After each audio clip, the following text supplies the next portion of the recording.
नमस्कार, मैं Ruby general hospital से डॉक्टर अमृताक्ष देव बोल रहा हूँ।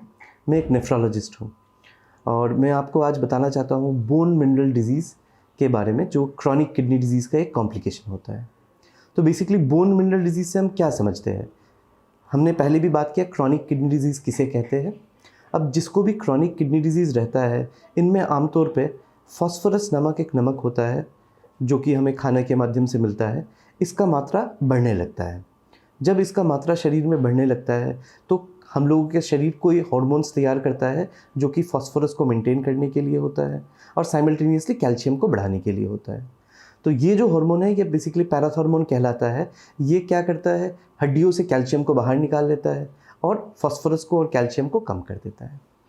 दूसरा ये है कि शरीर में आप जानते हो कि विटामिन डी का बहुत एक अहम रोल रहता है कि हमारा हड्डियों को मेंटेन करने में, कैल्शियम और फास्फोरस का एब्जॉर्प्शन करने में।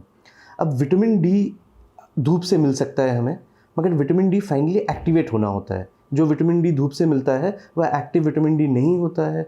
इसके बाद पहली स्टेज लिवर में, दूसरा स्टेज किडनी में ये एक्टिवेट होता है। अब क्रॉनिक किडनी डिजीज़ में ये एक्टिवेशन प्रोसेस डिलेड होता है, जिसकी वजह से विटामिन डी की कमी हो जाती है।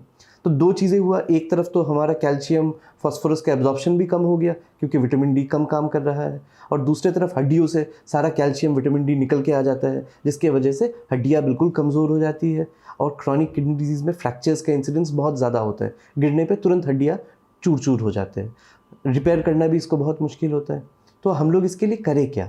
सबसे पहले चीज़ कि फास्फोरस बढ़ता है, इसलिए आमतौर पे फॉस्फेट बाइंडर्स इस्तेमाल करते हैं जो खाने के साथ दिया जाता है ताकि फास्फोरस का मात्रा ना बढ़े। दूसरा जो हम लोग करते हैं वो है विटामिन डी को एक्टिवेटेड फॉर्म में देना, जो कि हमें किडनी से एक्टिवेशन का ज़रूरत ना पड़े, वो करते हैं। और तीसरा हम लोग देखते हैं कि विटामिन डी के सप्लाईज या स्टोर्स बॉडी में एडिक्वेट हो ताकि कम से कम वो अपना काम कर पाए। ये तीनों चीज़ करने पे हड्डियों का हेल्थ ठीक रहता है।